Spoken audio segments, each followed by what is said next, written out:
ओम नमो भगवती वासुदेवाय नमः। जय श्री हरि, जय बृहस्पति देव। प्रिय श्रोतागण, आज बृहस्पतिवार के दिन सुनेंगे बृहस्पतिवार संपूर्ण व्रत कथा। इस कथा को पठन तथा श्रवण मात्र से भक्त के सभी मनोकामनाएं पूर्ण होती हैं, घर में सुख समृद्धि का वास होता है। तो आइए पूरी श्रद्धा और भक्ति के साथ सुनते हैं बृहस्पतिवार संपूर्ण व्रत कथा। तो प्रेम से बोले गौरी पुत्र गणेश की जय, शिव जी माता पार्वती की जय। जय श्री हरि। पौराणिक कथा के अनुसार प्राचीन समय की बात है। भारतवर्ष में एक राजा राज्य करता था। वो बड़ा ही प्रतापी और दानी था। वह नित्य प्रति मंदिर में भगवत दर्शन करने के लिए जाता और ब्राह्मणों और गुरु की सेवा किया करता। उसके द्वार से कोई भी याचक निराश होकर नहीं लौटता। वह प्रत्येक गुरुवार को व्रत रखता एवं पूजन करता, गरीबों की सहायता करता। परंतु यह सब बातें उसकी रानी को बिल्कुल अच्छी नहीं लगती थी। वह न तो व्रत करती और न ही किसी को एक भी पैसा दान में देती थी। वह राजा से भी ऐसा करने को मना किया करती थी। एक समय की बात है, राजा शिकार खेलने के लिए वन को चले गए। घर पर रानी और दासी थी। उस समय गुरु बृहस्पति साधु का रूप धारण करके राजा के दरवाजे पर भिक्षा मांगने के लिए आए। साधु ने रानी से भिक्षा मांगी तो वह कहने लगी, हे साधु महाराज, मैं इस दान पुण्य से तंग आ गई हूँ। इस कार्य के लिए तो मेरे पति ही बहुत हैं। अब आप ऐसी कृपा करें कि सारा धन नष्ट हो जाए तथा मैं आराम से रह सकूं। साधु रूपी बृहस्पति देव ने कहा, हे देवी, तुम तो बड़ी ही विचित्र हो। संतान और धन से कोई दुखी नहीं होता, इसको सभी चाहते हैं। पापी भी धन और पुत्र की इच्छा करता है। अगर तुम्हारे पास धन अधिक है तो भूखे मनुष्यों को भोजन करवाओ, प्याव लगवाओ, ब्राह्मणों को दान दो, धर्मशाला बनवाओ, कुआं, तालाब, बावड़ी, बाग, बगीचे आदि का निर्माण कराओ तथा निर्धन कुंवारी कन्याओं का विवाह करवाओ। साथ ही यज्ञ करो। इस प्रकार के कर्मों से आपके कुल का और आपका नाम परलोक में भी सार्थक होगा एवं तुम्हें स्वर्ग की प्राप्ति होगी। परंतु रानी साधु की इन बातों से खुश नहीं हुई। उसने कहा, हे साधु महाराज, मुझे ऐसी धन की आवश्यकता नहीं है जिसे मैं अन्य लोगों को दान में देती फिरूं, जिसको रखने और संभालने में भी मेरा सारा वक्त निकल जाए। साधु ने कहा, हे देवी, यदि तुम्हारी ऐसी ही इच्छा है तो जैसा मैं तुम्हें बताता हूँ वैसा करना। बृहस्पतिवार के दिन आंगन को गोबर से लीपना और अपने केशों को पीली मिट्टी से धोना। केशों को धोते समय स्नान करना। राजा से कहना कि वो हजामत कराए। भोजन में मांस मदिरा खाना। कपड़े धोबी को धोने के लिए देना। इस प्रकार 7 बृहस्पतिवार को करने से तुम्हारा सारा धन नष्ट हो जाएगा। यह कहकर साधु महाराज रूपी बृहस्पति देव अंतर्ध्यान हो गए। रानी ने साधु के कहने के अनुसार 7 बृहस्पतिवार तक वैसा ही करने का विचार किया। साधु के बताए हुए कार्य करते हुए केवल 3 ही बृहस्पतिवार बीते कि उसकी सारी संपत्ति नष्ट हो गई। भोजन के लिए भी 2 समय परिवार तरसने लगा तथा सांसारिक भोगों से दुखी रहने लगा। तब राजा रानी से कहने लगा कि हे रानी, तुम यहाँ पर रहो, मैं दूसरे देश जा रहा हूँ। क्योंकि यहाँ पर मुझे सभी मनुष्य जानते हैं, इसलिए मैं यहाँ कोई कार्य नहीं कर सकता। मैं अब परदेश जा रहा हूँ, वहाँ कोई काम धंधा करूँगा, शायद हमारे भाग्य बदल जाए। ऐसा कहकर राजा परदेश को चला गया। वो वहाँ जंगल से लकड़ियाँ काट कर लाता और शहर में बेचता। इस तरह जीवन व्यतीत करने लगा। इधर राजा के बिना रानी और दासी दुखी रहने लगी। किसी दिन भोजन मिलता और किसी दिन जल पीकर ही रहना पड़ता। एक दिन रानी और दासी को भोजन किए बिना 7 दिन व्यतीत हो गए। तो रानी ने अपनी दासी से कहा, हे दासी, यहाँ पास के नगर में मेरी बहन रहती है। वह बड़ी ही धनवान है। तुम उसके पास जाओ और वहाँ से 5 सेर बेजल मांग के लाओ, जिससे कुछ समय के लिए गुजारा हो जाएगा। दासी रानी की बहन के पास गई। रानी की बहन उस समय पूजा कर रही थी। बृहस्पतिवार का दिन था। दासी ने रानी की बहन से कहा, हे रानी, मुझे आपकी बहन ने भेजा है, मुझे 5 सेर बेजल दे दो। दासी ने यह बात अनेक बार कही, परंतु रानी की बहन ने कोई उत्तर नहीं दिया, क्योंकि वह उस समय बृहस्पतिवार का कथा सुन रही थी। जब दासी को रानी की बहन की कोई उत्तर नहीं मिला तो वह बहुत ही दुखी हुई। उसे क्रोध भी आया। वह लौटकर रानी से बोली, हे रानी, आपकी बहन बहुत ही घमंडी है। वह छोटे लोगों से बात नहीं करती। मैंने उससे कहा, उसने कोई उत्तर नहीं दिया। मैं वापस चली आई। रानी बोली, हे दासी, उसमें उसकी कोई गलती नहीं है। जब बुरे दिन आते हैं तब कोई असहारा नहीं देता। अच्छे बुरे का पता विपत्ति में ही लगता है। जो ईश्वर की इच्छा होगी वही होगा। यह सब हमारे भाग्य का दोष है। उधर रानी की बहन ने सोचा कि मेरी बहन की दासी आई हुई थी, परंतु मैं उससे नहीं बोली, इससे वह बहुत दुखी हुई होगी।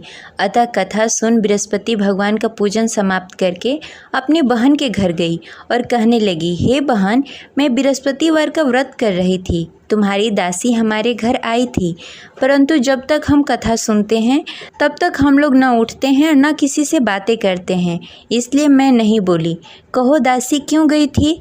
रानी बोली, बहन, हमारे घर अनाज नहीं था। वैसे तुमसे कोई बात छिपी नहीं है, इस कारण मैंने दासी को तुम्हारे पास 5 सर बेजल के लिए भेजा था। रानी की बहन बोली, बहन देखो, बृहस्पति भगवान सबकी मनोकामनाएं पूर्ण करते हैं। देखो, शायद तुम्हारे घर में कहीं अनाज रखा हो। यह सुनकर दासी घर के अंदर गई। वहाँ से उसे एक घड़ा बेजल का भरा हुआ मिल गया। उसे बड़ी हैरानी हुई क्योंकि उसके एक एक बर्तन देख लिया था। उसने बाहर आकर रानी को बताया। दासी अपने रानी से कहने लगी, हे रानी, देखो, वैसे हमको जब अन्न नहीं मिलता तो हम रोज ही व्रत करते। अगर इनसे इस व्रत की विधि और कथा पूछ ली जाए तो हम भी इस व्रत को किया करेंगे। दासी के कहने पर रानी ने अपनी बहन से बृहस्पतिवार के व्रत के बारे में पूछा। उसकी बहन ने बताया, हे रानी बहन, बृहस्पतिवार को सूर्योदय से पूर्व उठकर स्नान आदि से निवृत्त होकर बृहस्पतिवार का व्रत करना चाहिए, लेकिन उस दिन सिर नहीं धोना चाहिए। बृहस्पतिवार के व्रत में चने की दाल और मुनक्के से विष्णु भगवान और केले के वृक्ष की जड़ की पूजन करनी चाहिए तथा दीपक जलाएं। उस दिन एक ही समय भोजन करें। भोजन पीले खाद्य पदार्थ का करें तथा कथा सुनें। इस प्रकार करने से गुरु भगवान प्रसन्न होते हैं और अन्न पुत्र धन देते हैं। इस प्रकार व्रत और पूजन की विधि बताकर रानी की बहन अपने घर को लौट गई। रानी और दासी दोनों ने ही निश्चय किया कि वे बृहस्पति भगवान का पूजन जरूर करेंगी। 7 दिन बाद जब बृहस्पतिवार आया तो दोनों ने व्रत रखा। घुड़सार में जाकर चना और गुड़ बीन लाई तथा उसकी दाल से केले की जड़ में विष्णु भगवान का पूजन किया। अब भोजन कहाँ से आए? दोनों बड़ी ही दुखी हुई, परंतु उन्होंने व्रत किया था, इस कारण बृहस्पति देव भगवान प्रसन्न थे। वे एक साधारण व्यक्ति के रूप में 2 थालों में सुंदर पीला भोजन लेकर आए और दासी को देकर बोले, हे दासी, यह भोजन तुम्हारे और रानी के लिए है, तुम दोनों करना। दासी भोजन पाकर बड़ी ही प्रसन्न हुई और रानी से बोली, रानी जी, भोजन कर लो।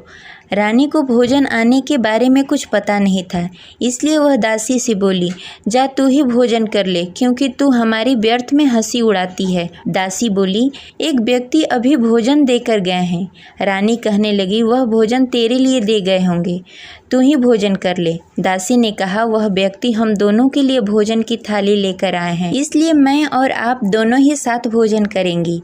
फिर दोनों ने गुरु भगवान का नमस्कार किया और भोजन प्रारंभ किया। उसके बाद से वे प्रत्येक बृहस्पतिवार को गुरु भगवान का व्रत और पूजन करने लगी।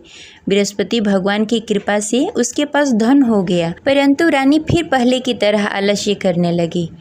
तब दासी बोली, देखो रानी, तुम पहले भी इस प्रकार का आलस करती थी। तुम्हें धन को रखने में कष्ट होता था, इस कारण सभी धन नष्ट हो गए। अब गुरु भगवान की कृपा से धन मिला है तो फिर तुम्हें आलस्य होता है। बड़ी मुसीबतों के बाद हमने यह धन पाया है, इसलिए हमें दान पुण्य करना चाहिए। तुम भूखे मनुष्यों को भोजन कराओ, प्याव लगवाओ, ब्राह्मणों को दान दो, कुआं, तालाब, बावड़ी आदि का निर्माण कराओ, मंदिर पाठशाला बनवाओ, दान दो, कुंवारी कन्याओं का विवाह करवाओ। धन को शुभ कार्यों में खर्च करो, जिससे तुम्हारे कुल और यश बढ़े तथा स्वर्ग की प्राप्ति हो और पितृ प्रसन्न हो। दासी की इन बातों को मानकर रानी ने इसी प्रकार का कार्य करना प्रारंभ कर दिया, जिससे उसका काफ़ी यश फैलने लगा। एक दिन रानी और दासी आपस में विचार करने लगी, न जाने राजा किस दशा में होंगे, उनकी कोई खोज खबर नहीं है। गुरु भगवान से उन्होंने प्रार्थना की और भगवान ने रात्रि में राजा को स्वप्न में कहा, हे राजा, उठ, तेरी रानी तुझे याद करती है, अब अपने देश को लौट जा। राजा प्रातःकाल उठकर जंगल से लकड़ियाँ काटकर लाने के लिए जंगल की ओर चल पड़ा। जंगल में गुजरते हुए वह सोचने लगा, रानी की गलती से कितने दुख भोगने पड़े। राजपाट छोड़कर जंगल में आकर रहना पड़ा। जंगल में लकड़ियां काटकर उन्हें बेचकर गुजारा करना पड़ा। उसी समय उस जंगल में बृहस्पति देव साधु के रूप में प्रकट हुए और राजा से पूछने लगे, हे लकड़हारे, तू इस सुनसान जंगल में किस चिंता में बैठा है, मुझे बताओ। यह सुनकर राजा के नेत्रों में जल भर आया और साधु की वंदना कर बोला, हे प्रभु, आप सब कुछ जानते हैं। इतना कहकर राजा ने साधु को अपनी संपूर्ण कहानी सुनाई। महात्मा तो स्वभाव से ही दयालु होते हैं। वे राजा से बोले, हे राजा, तुम्हारी रानी ने बृहस्पति देव के प्रति अपराध किया था, जिसके कारण तुम्हारी यह दशा हुई। अब तुम किसी प्रकार की चिंता मत करो, भगवान तुम्हें पहले से भी अधिक धन देंगे। देखो, तुम्हारी पत्नी ने बृहस्पतिवार का व्रत करना प्रारंभ कर दिया है। अब तुम भी बृहस्पतिवार के दिन व्रत रखो। चने की दाल और गुड़ जल के लोटे में डालकर केले के पत्ते में विष्णु भगवान का पूजन करो। फिर कथा कहो या सुनो, भगवान तुम्हारी सब मनोकामनाएं पूर्ण करेंगे। साधु को प्रसन्न देखकर राजा बोला, हे प्रभु, मुझे लकड़ी बेचकर इतना पैसा भी नहीं बचता जिससे भोजन करने के उपरांत कुछ बचा सकूं। मैंने रात्रि में अपनी रानी को व्याकुल देखा। मेरे पास कोई साधन नहीं जिससे समाचार जान सकूं। फिर मैं बृहस्पतिवार की कौन सी कहानी कहूँ या सुनूं? मुझको तो कुछ भी मालूम नहीं है। साधु ने कहा, हे राजा, तुम किसी बात की चिंता मत करो। बृहस्पतिवार के दिन तुम रोजाना की तरह लकड़ियाँ लेकर शहर जाओ। तुम्हें रोज से दुगना धन प्राप्त होगा, जिससे तुम भली भांति भोजन कर लोगे तथा बृहस्पति देव की पूजा सामग्री भी लेकर आओगे। बृहस्पति देव की कथा इस प्रकार है। प्राचीन काल में एक बहुत ही निर्धन ब्राह्मण था। उसके घर में कोई संतान नहीं थी। वह नित्य प्रति पूजा पाठ करता, परंतु उसकी स्त्री बहुत ही मलिनता के साथ रहती। वह न स्नान करती, न ही किसी देवता का पूजन करती। प्रातःकाल उठते ही सर्वप्रथम भोजन करती, बाद में कोई अन्य कार्य करती। ब्राह्मण देवता बहुत ही दुखी रहते थे। पत्नी को बहुत समझाते, किंतु उसका कोई परिणाम नहीं निकलता। भगवान की अनुकंपा से एक समय ब्राह्मण की पत्नी गर्भवती हुई और 10वें महीने एक सुंदर कन्या को जन्म दिया। निर्धन ब्राह्मण कन्या के जन्म से बहुत दुखी हुआ। धीरे धीरे ब्राह्मण की कन्या बड़ी होने लगी। बचपन से ही उस कन्या की रुचि भगवान विष्णु की पूजा में थी। वह प्रातः उठती, स्नान ध्यान करती, उसके बाद भगवान विष्णु की पूजा करती और मंदिर में जाती। बृहस्पतिवार को व्रत करके विधि विधान पूर्वक पूजा पाठ करती। पूजा पाठ के बाद वह पढ़ने के लिए पाठशाला जाती। घर से चलते समय वह मुट्ठी भर जौ साथ में लेकर जाती और पाठशाला के रास्ते में थोड़ी थोड़ी जौ गिराते जाती। जब पाठशाला से लौटकर आती, जौ के दाने सोने में बदल जाते। लड़की सभी सोने के दाने बीन लाती। एक दिन जब वह सोने के दानों को साफ कर रही थी, तो उसकी माँ ने कहा, बेटी, सोने के दाने साफ करने के लिए सोने का सूप भी होना चाहिए। अगले दिन बृहस्पतिवार था। उसने भगवान बृहस्पति देव की पूजा करते हुए प्रार्थना की, हे भगवान, यदि मैंने आपका व्रत विधि विधान से किया हो तो मुझे सोने का सूप दे दो। भगवान बृहस्पति देव ने उसकी मनोकामना पूरी करने का वचन दिया। पाठशाला से लौटते समय उसने रास्ते में सोने का सूप पड़ा हुआ मिला। घर लौटकर सोने का सूप अपनी माँ को दिखाकर वह सोने के दाने साफ करने लगी। उसी समय नगर का राजकुमार उसके घर के पास से गुजर रहा था। उस सुंदर लड़की को सोने के सूप में जौ साफ करते देख राजकुमार उस पर मोहित हो गया। राजकुमार ने अपने पिता से उस लड़की से विवाह करने की इच्छा प्रकट की। तो राजा ने ब्राह्मण को महल में बुलाकर राजकुमार से उसकी लड़की के विवाह की बात कही। ब्राह्मण तैयार हो गया। धूमधाम से उस लड़की का विवाह राजकुमार से हो गया। दुल्हन बनकर ब्राह्मण की लड़की महल में चली गई। लड़की के चले जाने से ब्राह्मण फिर से निर्धन हो गया। उसे कई कई दिनों तक बिना भोजन के रहना पड़ा। बहुत दुखी होकर ब्राह्मण एक दिन अपनी लड़की के पास गया। अपने पिता से निर्धनता का समाचार सुनकर उसे बहुत सारा धन देकर पिता को विदा किया। उस धन से ब्राह्मण का कुछ दिनों तक आराम से गुजारा हुआ, लेकिन जल्द ही फिर भूखों मरने की हालत हो गई। ब्राह्मण अपनी लड़की से धन लेने के लिए फिर महल में पहुंचा। लड़की ने पिता की बुरी हालत देखकर कहा, पिताजी, आखिर आप कब तक मुझसे धन लेकर जीवन व्यतीत करेंगे?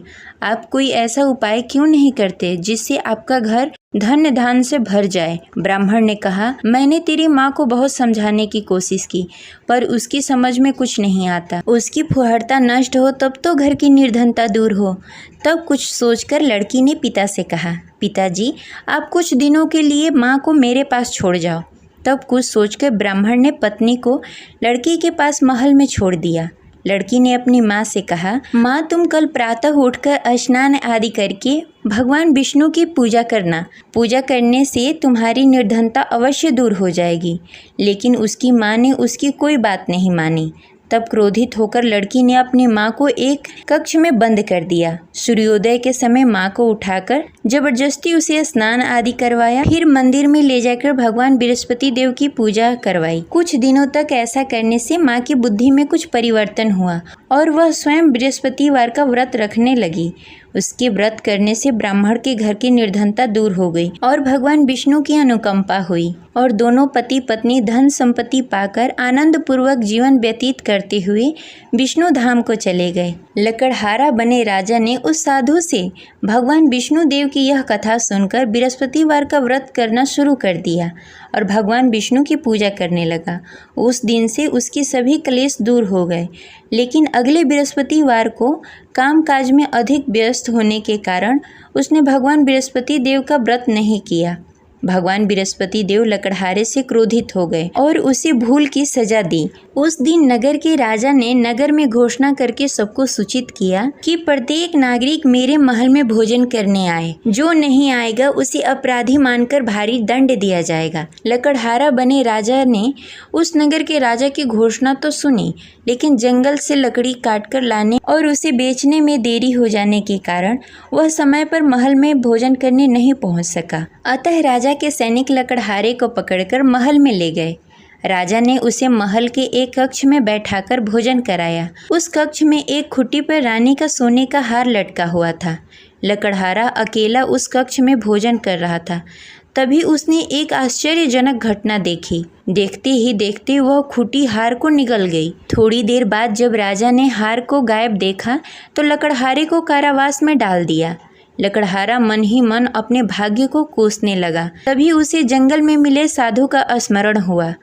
थोड़ी देर में भगवान बृहस्पति देव सन्यासी के रूप में उसके सामने प्रकट हुए और कहा, हे लकड़हारे, तूने भगवान बृहस्पति देव की पूजा नहीं की, इसी कारण तुम्हें कष्ट हो रहा है। लेकिन अब चिंता मत करो, बृहस्पतिवार के दिन कारागार के दरवाजे पर तुम्हें कुछ पैसे पड़े हुए मिलेंगे। उन पैसों से भगवान बृहस्पति देव का व्रत करके उनकी पूजा करोगे तो तुम्हारे सारे दुख दूर हो जाएंगे। फिर बृहस्पतिवार के दिन दरवाजे पर पड़े पैसे राजा को मिले, जिससे उसने चने की दाल, गुड़, मुनक्का मंगाकर भगवान बृहस्पति देव की कथा कही और व्रत किया, जिससे भगवान बृहस्पति देव प्रसन्न होकर उस नगर के राजा को स्वप्न में लकड़हारे को मुक्त करने को कहा। सुबह राजा ने आकर अपने कक्ष में देखा कि खूंटी पर हार टंगा हुआ है।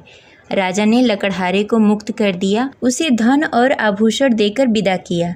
लकड़हारा बना राजा उस नगर से चलकर अपने नगर की तरफ चल दिया। जब राजा अपने नगर में पहुंचा तो उसने देखा उस नगर में कुएं, धर्मशाला, बाग बगीचे देखकर बहुत प्रसन्न हुआ। राजा ने किसी से पूछा, ये कुएं, धर्मशाला किसने बनवाए?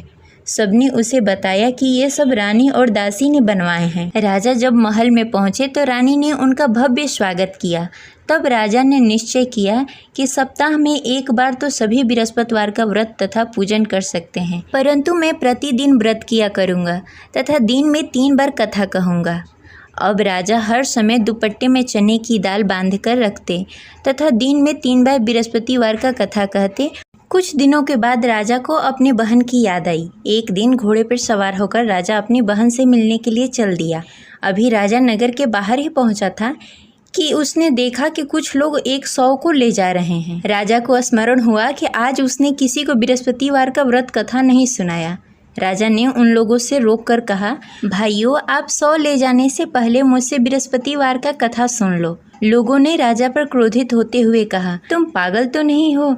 लेकिन कुछ बड़े बुजुर्ग लोगों ने कहा, अच्छा भाई, तुम साथ में चलते चलते अपनी कथा भी सुनाते रहो। राजा ने चलते चलते आधी ही कथा सुनाई थी कि 100 हिलने लगा।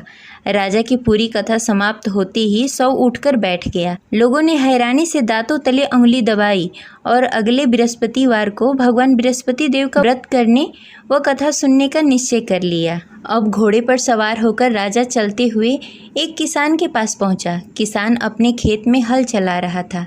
राजा ने कहा, अरे भाई, मुझसे बृहस्पतिवार का कथा सुन लो। किसान झुंझलाकर बोला, अरे भाई, देख नहीं रहे, जितनी देर मैं तुम्हारी कथा सुनूंगा उतनी देर में तो पूरी खेत में हल चला लूंगा। राजा निराश होकर चला गया। तभी किसान का बैल लड़खड़ा के गिर गया और किसान के पेट में भी जोरों से दर्द होने लगा।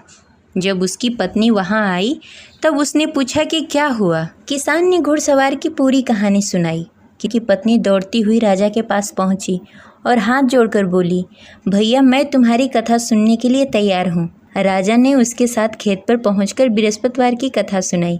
तभी बैल भी उठकर खड़ा हो गया और किसान के पेट का दर्द भी तुरंत ठीक हो गया। राजा वहां से अपने घोड़े पर सवार होकर अपने बहन के घर पहुंचा। तब राजा की वहां बहुत आव भगत हुई। अगले दिन सुबह उठकर राजा ने देखा घर के सभी लोग भोजन कर रहे हैं। किसी भूखे को बृहस्पतिवार का कथा सुनाए बिना राजा कभी भोजन नहीं करता था। उसने बहन से कहा, बहन, क्या घर में कोई ऐसा व्यक्ति है जिसने भोजन नहीं किया हो? उसकी बहन ने बोला, भैया, हमारे घर तो क्या, आपको पूरे नगर में कोई ऐसा व्यक्ति नहीं मिलेगा जिसने सुबह सुबह भोजन नहीं किया हो। तब राजा ने बहन के घर से निकलकर उस नगर में बिना भोजन किए हुए व्यक्ति की तलाश करनी शुरू की। एक गडेरिये के घर में उसका बेटा बीमार होने के कारण भूखा रह गया था। राजा ने उसको जाकर बृहस्पतिवार का कथा सुनाया। कथा सुनते सुनते गडेरिये की बेटे की बीमारी भी ठीक हो गई। सबने राजा की बहुत प्रशंसा की। एक दिन राजा ने अपनी बहन से कहा, बहन, अब हम अपने घर जाना चाहते हैं, तुम भी हमारे साथ चलो, कुछ दिन वहाँ रहकर लौट कर आना। राजा की बहन ने अपनी सास से पूछा तो सास ने ताने देते हुए कहा, बहू, मायके जाना हो तो अकेली जाना, मेरे पोतों को लेकर नहीं जाना। तुम्हारे भाई की कोई संतान नहीं है, कहीं तुम्हारी भाभी मेरे पोतों को भी जादू टोना न कर दे। दूसरे कक्ष में बहन की सास की बातें सुनकर राजा दुखी मन से अकेले ही अपने नगर को लौट गया। रानी ने राजा से कहा, आप तो अपनी बहन को साथ लाने गए थे, फिर बहन को साथ क्यों नहीं लेकर आए? तब राजा ने दुखी होते हुए कहा, रानी, हम निसंतान हैं, इसलिए कोई हमारे घर आना पसंद नहीं करता। रानी ने राजा को समझाते हुए कहा, मैं बृहस्पति देव ने सब कुछ दिया है, अब भगवान बृहस्पति देव हमें संतान भी अवश्य देंगे। बृहस्पतिवार को विधि पूर्वक व्रत करते हुए राजा और रानी ने भगवान बृहस्पति देव से संतान के लिए प्रार्थना की। कुछ दिनों के बाद ही रानी गर्भवती हो गई।